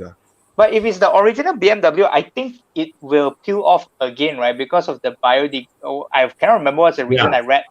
It's the material. It's meant that it will happen again. But if you use the original BMW, so I went the less environmental friendly route. They asked me, you want the same quality or you want the one that won't come back? I say, let's go for the less environmental friendly one. Wait for it to happen, then change. I mean, it was free. I mean, the service center swap. Yeah, correct. Of course, if it's free, we don't argue lah. Yeah, take what we can get, ma. Yeah. Okay. Wow. So we have chatted here for nearly 1.5 hours, man. Any thoughts? Any final thoughts on your respective cars? Maybe you want to share with us what's next after this in your mind, playing in your mind right now. You want to go? I think I will share the thing that I recommend. I mean, again, if you're a little bit of a DIY person, is I got the OBD scanner quite early on, and I actually got I got the Beamer link and also a Beamer code subscription as well. So it's quite enjoyable to see how much you can, because the Beamer link and Beamer code, you don't screw up the engine, nothing like. It's just more about settings, right? Yeah. So it's quite fun to go and change your, you can have a Rolls Royce splash screen if you want. You can have a mini splash. Yes. I chose the M Sport splash screen but you can, because it's the same platform, they allow you to have the Rolls Royce splash screen. So there's a lot of customizability in there above just your setting screen. The Beamer code actually gives you. So I was telling you earlier about the active sound, right? So where you can actually switch on and off. That's the Beamer code actually allows you to go pick what car do you want it to sound like. Do you want it to sound like what series, So you can actually make it sound like a, like a potentially like a F10. I mean the M5 if you want. I mean, for me, these are just like fun, enjoyable things you can. In the car, I mean, but it gives you a lot of additional tweakings. It gives you another layer. It doesn't break the car. Yeah, and it doesn't break the car. It gives you another layer of enjoyment of the car. It gives you that deeper understanding. You get to know, what makes your car tick, right? And I think that's something that I deeply enjoy. I mean, my cars don't have customizable screens, so forget it. But for me, even that thrill of accessing the diagnostic mode of my instrument cluster is like, something that's quite nice to do. To see the dials flipping and all that, right? Yeah. And also the F10, there are some upgrades that you can enable from the software side. That means it's using the same hardware and you can unlock using the software. Yeah. If you enjoy doing those things, I think it is I would highly recommend get it. It's very hard for you to break the car using Beamer link because it auto backs up. I've screwed up a few times, it will just restore. I've not had a critical failure yet. So it's quite foolproof. If I say that, it means it's foolproof. I tend to push it to break. So these OBD somehow they're quite foolproof, and you have a lot of fun. I would recommend that. Get it and you can have a lot of fun with it. Nice. So which is your screen? The top left. The top left. You really feel happy looking at that.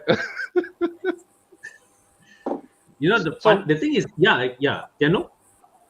Yeah, I mean, before I forget, right? I guess, in the same tone, right? I do. Well, number one, don't buy a German car or continental car thinking it's going to be like owning a Japanese car. And I think among all the German brands, I realistically, one is not going to be more expensive than the other. And I can say that because I always thought before I owned the BMW that the Mercedes will always be cheaper to maintain. Yeah. How wrong was I with the camshaft problem on the the 1.8 engine? The camshaft cost me 5K to replace. Yeah. So yeah. Those was my dad's belief, right? Those days, right? Mercedes is always more reliable than a BMW. Yeah. So Yeah. the first thing I would say, that's not necessarily true. But if you are going to go down the path where you got turbos and everything versus the which Camrys and Accords are still NA for now, right? It's going to be a difference, right? So just make sure that you are ready for it and the enjoyment. So I got someone to code for me. Not Ija. He bought the thing. I got someone to code for me, and I unlocked the power band meter. I did a lot of adjustments It also got the power band meter inside the software. It's hidden. It's off. It's off. Oh, okay. So they they classify like M spots they show certain things. Yeah, actually, it's in all the cars. Yeah. Actually, a lot of these cars, right? The features is all there already. The full suite of features are there. They just need to go to the software and unlock. Some F10s, I subscribe to BMW's the connected drive online service just to find out what it is, right? Yeah. Not my model, but some F10s actually come with adaptive, I think adaptive suspension, adaptive. Yes. Right. Yes. Which is a software. It's not hardware, it's software. That means if your car has the hardware, you pay them an additional 1,500 ringgit. They will unlock it, and your car now will have the adaptive drive or something. It's a scam. That I feel is a scam. If you have the hard drive in your bloody car, would make you pay $1,000 just to enable it, no? But my car didn't have so I can't even enable even if I wanted to. Actually, the adaptive dampers are different, No, I mean if you have the hardware, but you have to pay them to enable it. So I feel like a bit of a. It's odd. You connected. You have to change the dampers also, right? At the end of the day, right? The dampers. Yeah. Yes. But you can change the damper and you enable the. Yes. No, but what my subscription. lately, but my subscription on connected drive, they says your car is not this feature not available on your car. So I assume some cars that feature is available, but you have to pay for it for them to enable it which is very sneaky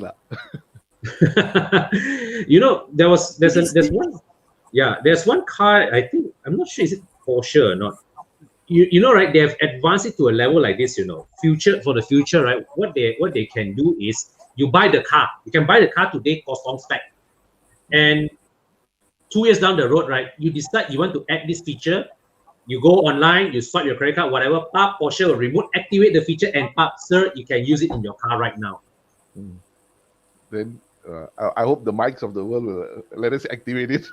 To help us activate the features remotely and not go back to Porsche. I'm sure all these things, people will take people will try to break it, but at the same time, the car manufacturers will put the all the various restrictions in there to try and stop you so that they can continue to make their money. There'll be implications to your warranty and all that. Yeah. Okay, so here's a question from Han Ping Teo. Okay, N52 and N53 better drive compared to the turbo variants. It depends on how much you like the smoothness of the 6-cylinder engine. The engine, I would say the N52 is smoother. You have the nicer sound, but the turbo variants, the N20 engines, as I mentioned earlier, has a better dynamic balance because of I think it's probably the weight of the engine, the weight distribution of the car. Somehow the F10 rides and handles better with the N20 engine. That's my opinion. So agree with you on that. There's one thing I tell Con. I hate watching his videos when he features his BM because one thing about the N20 is it sounds like crap early in the morning when you start the car, especially on a cold start. Yeah, there's no way to overcome it. No, and also it doesn't look that good in the engine bay. I think the 6-cylinder fill up the engine bay nicer. I'm like, thank God there's a cover covering the damn engine. The cover is it doesn't fill up. It's there for a reason. It's all the plumbing, all the turbo plumbing underneath. The pipes here and all there, right, to route all the thing all. So some of the vacuum hoses . So the 6-cylinder has some nostalgic advantages lah. Of course. Nicer. But one more thing, the N53 is a direct injection 6-cylinder NA engine. Now this engine was never offered in Malaysia. So if your car has an N53 engine, right, it is actually not tropicalized for our market. So if you are buying one of these, you have to buy with caution. I mean, I've heard testimony that people have run this engine in our market fine without worries, but there are also problematic examples. So if you want to go into an N53, proceed with caution. Okay, so 1 hour 35 minutes. I think we can call it a night. But before I let you guys go, there's always the usual segment that Thomas popularized. We're going to play Dude, Where's My Car? Okay. So we include Mike and Tian Long here because Ija was the initial guest. So we started with Dude West. So we have me and Ija there. And for round one, okay, this round is a battle of epic engines. Mike, this is your video. My video. Yeah. But Chiang, where's the sound? No sound.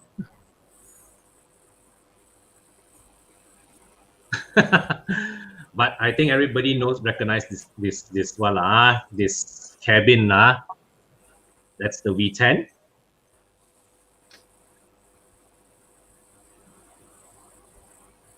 And what car is this, Chiang? So you have the M5 E60. Okay, that's the first car. Or what do you guys think of the M5 E60? Want to buy. But nobody has ever said it's a good idea to buy this car. Not one person. It's an epic engine, but a bit of a temperamental gearbox. Yeah. But I thought the engine also has a certain lifespan and some things are bound to break much earlier, right? The Conrad bearings. Conrad bearings. Yeah. Conrad bearings, but that is I would say the Conrad bearings is something that is something that you can address with preventive maintenance. Like I interviewed Ivan Kong that day. He has the V8 M3, same issue, Conrad bearings issue. If you address it early on and 80,000-90,000 kilometers, right, you are quite safe with regards to the Conrad bearings. The main weakness of the M5 V10, I believe, it's still the SMG. Okay. Yeah. Actually, and they only made the manuals for the American market, right? So all right. Yeah. Oh man, this guy in the manual will be fantastic, Yeah, it is. But I mean that V10 engine is BMW's only ever time making a V10, but it's such an epic engine. It's a lot of people sing praises of this engine. The M5, this E60 M5 will be remembered well for its engine. So the next car, all right, that we're pitting this M5 V10 against is also one with a relatively memorable engine. I hope this one got sound, Chia.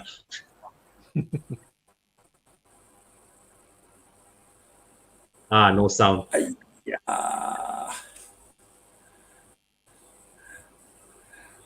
Whoopsie. Wow, this one. But this is another epic engine.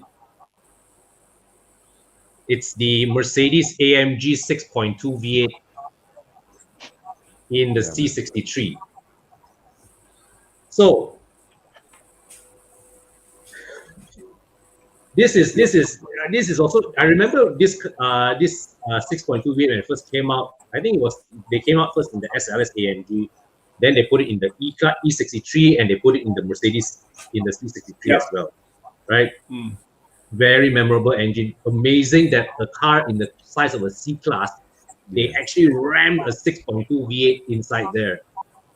Yeah, I think this was like when Mercs, they were nuts, right? When they just went crazy with how they do cars, right? Mercedes has always been crazy when it comes to their AMG engines, but the 6.2 V8 is another level of crazy. All right.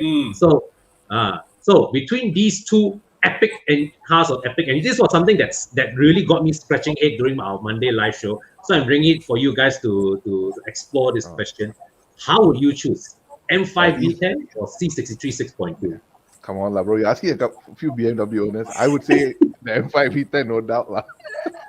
Actually, surprisingly, Con, my answer would be I would go for the C63. C63. Mhm. And the reason, you can't remember that Top Gear episode when the car was launched. And bonkers around corners. It's not just the engine, right? The car was hopeless in terms of nimbleness versus the BMW entry, and that's how ridiculous the C63 was. It totally didn't make sense. For that, I would choose the C63, and it sounds crazy fantastic. This car, it's actually awesome. Both cars sound crazy fantastic, which was why when this question came out in the Monday live show, I was like totally stunned. You know, the M5 V10 is a car that sinks all the way to True. Right. Whereas the 6.2 is a more deep throated kind of bass to it. But the V10 also was a salvo for the F1 V10 at that time, So it was correct. It's like having Formula One car, right? Correct. I mean, the V10 is the car of F1 DNA. Yeah. Correct. And I can't fit in the C class, man. Even if I wanted to, I can't fit in the car. I don't have the choice. Mike, have you tuned the 6.2 before? Yeah. How was it? Epic engine, actually. This one damn crazy. Even the startup, startup is ridiculous. If just say you want to go on a Saturday morning or Sunday morning drive, I think you got to park the car quite away from your knees before you start it up. Because when it starts up, it really bangs. Where the cold start really loud. But that particular car I did because it had sports exhaust system in it. Yes. If I so remember, how would you choose between these two, Mike? Yeah, I will still take the C63. You think the C63? Because this car, I mean, the BMW is really epic. But this one another level altogether, they plug the 6.2 V8 into this 204 model. And for people that doesn't know about this type of special cars, they just think that it's another C200 parked there. When you start like bam, crazy, right? Started up, crazy. Anyways, let's ask our audience how they put. Okay, Sean picks the M5 V10. Henry Seal picks the V10. Jensen picks the V10. Well, Sean says he will pick the road tax price gap to change conrod bearings. Hey, family man. Fair, man. Yeah, Henderson M5 V10, Lexman C63. 6.2 V8 will stuff mangoes into your tail. Neighbors will stuff mangoes into your tailpipes. Well, for me, both actually the one this one is quite a head scratcher because both have great engines. We know they will not make another one like this. But I think I do agree with the point that it's quite ridiculous that Mercedes put a 6.2 into something as small as a C class. So yeah, my vote goes to the C63 as well in this comparison. So Charles King votes the C63, DUH Wedge votes M5 V10. So next choice. Round 2, we are doing class what you call it? Project car. All right, classic project car, 4 cylinders. Okay, you all have watched Initial D before, and A86 is a car that because of Initial D, the value just went skyrocketed. Right, these are going for 100. I've seen them asking for 160,000 thereabouts. Right, it's crazy. It's crazy. So it's all because of the cartoon. Yep. Right. But the thing is that there's no denying that this car, because of its prominence initially, has that pop culture value to it, right? That people it has that iconic feel to it. Yeah. So if you were given a budget to do up, a classic project car, would it be this, or would you consider a BMW 2002? Not the TII, not the turbo, just the 2002. And to throw in a bit of a condition, both cars will be there for you in like a state that needs to restore. So you won't this will be your target, but the car you will be having the car in like a barn fine state. Which will you pick to restore to this kind of condition? You don't need to ask me, lah. I think my answer very obvious. Both cars also, in a way, they are a bit overrated. They are a bit overpriced for the abilities that they offer. But they are also somewhat cherished in the motoring world. They fetch great values, and a lot of them are probably in a state where you need to do up to fix from ground up. I think Ija has. Huh? I was going to say, I would take the AE86, and actually, it's not just initially. Actually, I've seen the Drift King himself, right? I think if you real life, you've seen how he drove that car, right? Wow. Yeah. He can drive an entire lap, either on off switch the throttle, right? There's no, it's full or off, and that car is underpowered enough that he can drive it like a complete idiot. And I think that one captured me.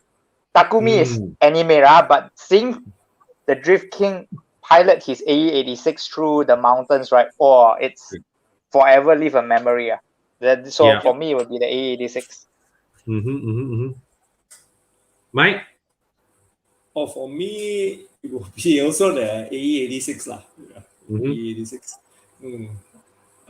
Because I haven't really driven the 202 before, but the AE86 strikes me more lah, because when I was growing up in the 80s, teenager, when this car came out as the Levin, wow. The shape of the car and all that, and if you look at the shape, also reminiscent of my Corrado. But not so much for that, but for the rear-wheel drive platform, the 4AGE engine, and then the steering sticks out, just very nice 80s, Toyota Corolla Levin. For me, it is more Levin than AE86 lah. Which are similar cars except for the headlights. Anyways, No Name here has a very interesting comment. Say, Takumi better be driving ACV 40 Camry, so my car is worth nothing now. That is one way to escalate the value of your car, man.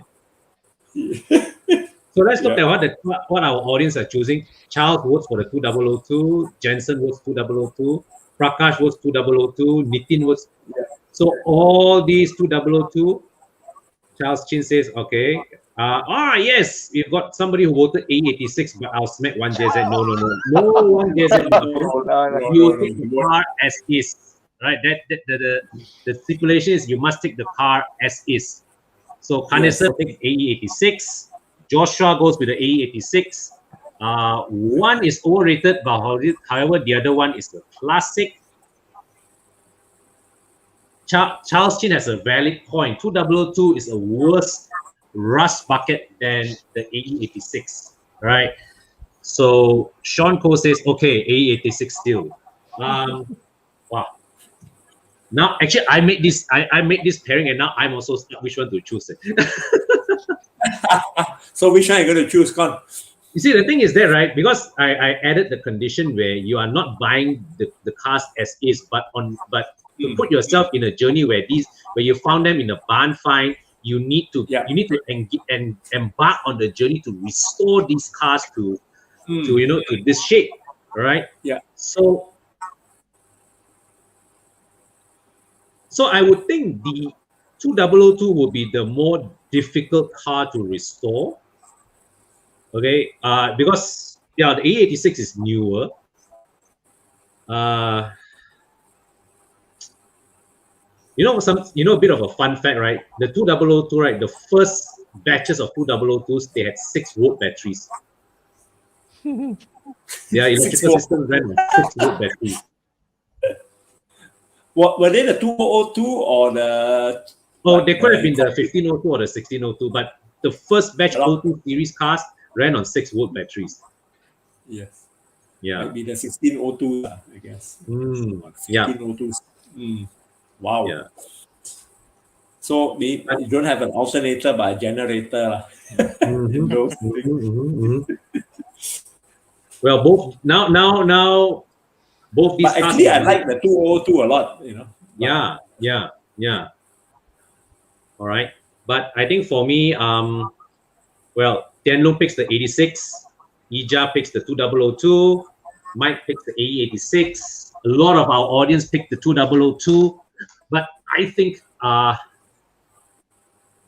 go for the AE86 because, well, for one, I've actually never had a Japanese car in my life yet, so maybe this would be a good place to start if I. Yeah. Category lah. Right. Yeah.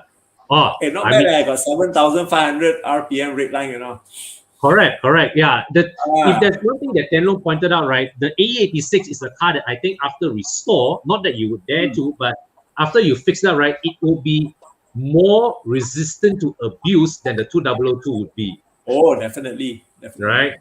It will be a car that after restore, you are more likely to be able to drive it regularly than with the 2002. Yeah. In my early days, I drove my Corolla LE to the ground, but it didn't break.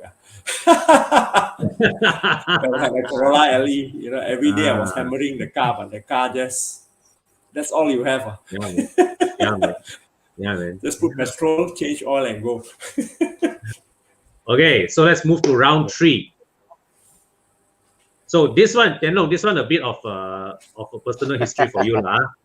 Wow. You once had a Mercedes W124, but now let's allow you to revisit that, but in a coupe form. Okay. What do you guys what do you guys think of this? I actually love the car, Con. That car was over-engineered to the max. So I mean, until the later years where some things broke down, we couldn't find a replacement part. But for all practical purposes, right, this car was a tank, a really solid car and reliable, right? It's comfortable. I think way ahead of its time. So I really love the W124 series in any form and shape, actually. Yeah. So you would gladly re-explore this car in coupe form, like given the choice. Oh, definitely. Huh? Yeah. Ija? I think they're great looking cars, but I think from a design language at that point, the comparison had always been with the Beamers, and the BMWs are a lot sleeker. Sleeker. They the BMWs today look a lot bulkier than they were back then, right? I think because of that, I was always impartial to those days, especially like the 7 and all that. So I'm impartial to that. So these cars, I think they look great. Even now, the cabin doesn't look so dated and all that.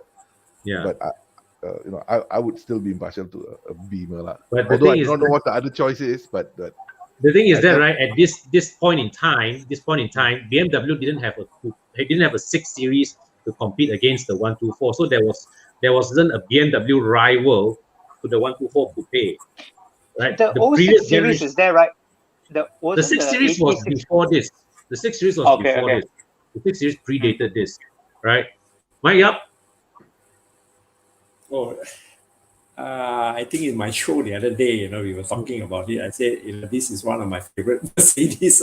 The W124, and especially the CE, which is this lah. Yeah. And it's amazing, right? That they keep the front and rear end of both of the saloon, right? And still make and they are still able to make a car that is quite handsome and has survived the ages, right? Yeah, the silhouette very nice. Yeah.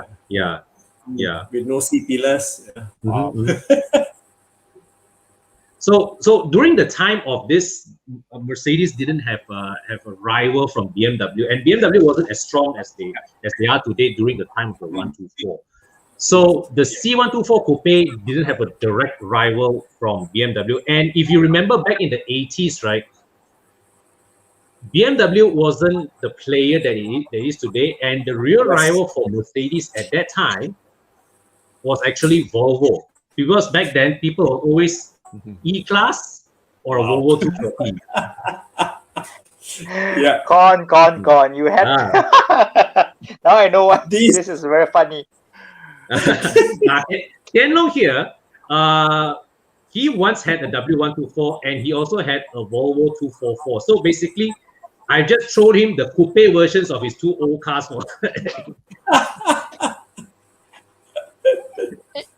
Yeah. But you see, this is also another one. The 262, it actually replicates it actually has the styling of the sedan, right? But just reorganized into a coupe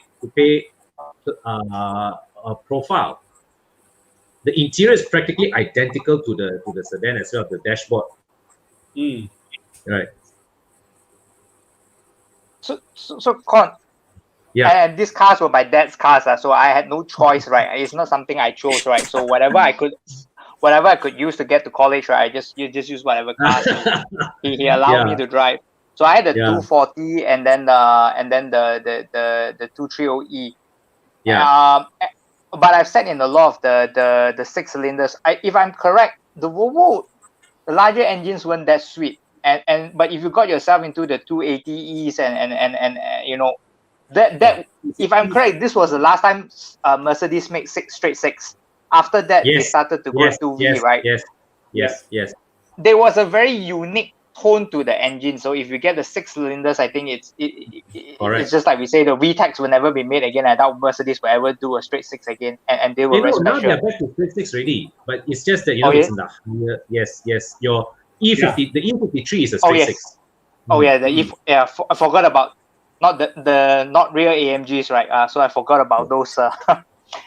So the Mercedes has a more special place. Although we had some very funny experience in the Volvo, I must say, the 240. But the 240 couldn't high rev, to be honest. The car wasn't. The first one that my dad let me drive is Mike, you might remember, right? The overdrive is actually a button on the gear knob, right? So it was a very unique. Yes. So I had many unique experience, and any friend who passed a driving test will never find my reverse gear in the Continental car, because it's you have to lift up. Yeah. So that was quite fun to prank my friends, because they will not be able to reverse the car out. So I had good time in both this kind of cars. But if you ask me, I will still stick with the Mercedes. I don't think so. They've crafted anything close to this in terms of what standard it represents back then, right? It has a very classic status, the 124. Yeah. Ija, how would you pick between these two? Yeah, man, you've given me two choices that I'm not so keen on. I think sometimes you guys my car plays you that way, bro. Yeah, I think that's the point, right? I think for the way I see it, for the design language of the car, right? I think the Volvos, I started liking the design language when they had the first real Volvo was the cross country, right? The Volvo XV, not the full on XC90, but they had a cross XC70. Is it XC70, the one that was slightly? I think that's when they got the design really. That was the escalated wagon, right? You're talking about? Yeah. XC70, yes. So I think that's when the Volvos, like, I got the design language right. I think with the Mercs, I was not a fan of the design language for a long time.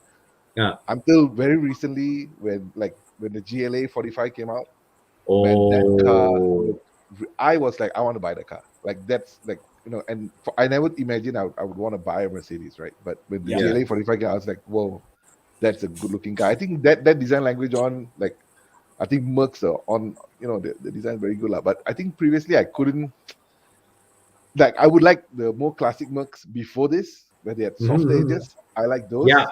Yeah. But this generation, I think I have to go for the Bertone. It's the design alone. I'm just talking about the Volvo. Yeah, I'll go for the way the Bertone looks. Yeah. Just purely design. Yeah. Mike, how would you pick? Definitely the 124. Because the way, definitely the 124. Because of the way it drives. What? The way it drives. Because of the way the car drives. And this car, really is over of time. Even up to today, if you can find a well-sorted W124, right? In property, go and take a ride in the car. Sit in the car. So the seat, when you sit on the car, the space seats. You are so well. You are really sitting. That the other day I bumped into Chris View on the road. He was driving his W124 sedan. I was like, wow, that car is in beautiful condition. It's it's faultless, man. It's just it's in absolutely pitch perfect shape. Lovely car, lovely shape. At that time when I drove it in the late 80s, my cousin brother had one. I think it was 230 or 260. I cannot remember. But my boss had a 260, I think, and my cousin had a 230. And I tell you, the 260 was a fantastic car. The 260 had a six-cylinder engine, right? Yes. Six-cylinder. Straight six. Yeah, straight six. Yes. Straight six Jetronic injection. Yeah. The thing is, Go ahead, Con. No, those days, right? The E badge actually merely denotes fuel injection in German. That's all it meant, right? But throughout the years, Mercedes have suddenly decided, okay, E is going to be the name of our mid-size model, so it became the E class after that. But you go during the time of the W124, there was no they never called it the E class to start with. Yes. Yeah. Correct. It was always the Mercedes 200E, the Mercedes-Benz 260E. There was E class only came in like towards the end of the model life cycle, and then transitioning to the W211, 210, that they finally call it the Mercedes-Benz E class. Yeah, like the W123, they just call it a 200. A 200, 250. And then injection, it was an E. Yeah, you're correct. Yeah, that's it. Yes, that's it. And the 124 that I always remember, the 1244 is that heavy throttle, crazy. Yeah. The very, very heavy throttle. Oh yes. I think you. Yes. You need to put a brake there to help you accelerate. Yes. I drove my uncle's 300E before on the highway. It was like, wow, you really have to put effort on the throttle on it. Build muscle. Yeah. On the full throttle, you really have to stand on it. Yeah. So No Name here asked an interesting question. Just now we said Mercedes E stood for injection. C, back then, right, they didn't use C for carburetor. C was actually denoted coupes. So the 124 coupe here, that time they would have called it the 230 CE, the 260 CE, the 300 CE. Yes. Yeah. So look at the choices of our audience. 124 from Jensen, Joshua 124, Carnison 124, Sean Cole 124. A lot of love for the 124. Nitin goes for the 262. Henry goes for the Volvo. Okay, I'm not sure if Charles Chin meant to choose the 262, but he said he spotted one in KK. I think in terms of driving, I have no doubt that the 124 coupe will be the nicer car to drive. But I have to say the Volvo is the the more beautiful shape. All right, it's a more beautiful shape. Okay. So Grayson Gray here says C124 red interior. 124 any day, timeless. The 124 is a pretty rare car, but Rail makes a good point saying that the 262 is even rarer than the 124. You know, one of the things that inspired me to put the 262 here is that yesterday I was driving past TTDI. There is one park on the roadside at TTDI, you know. Whoa.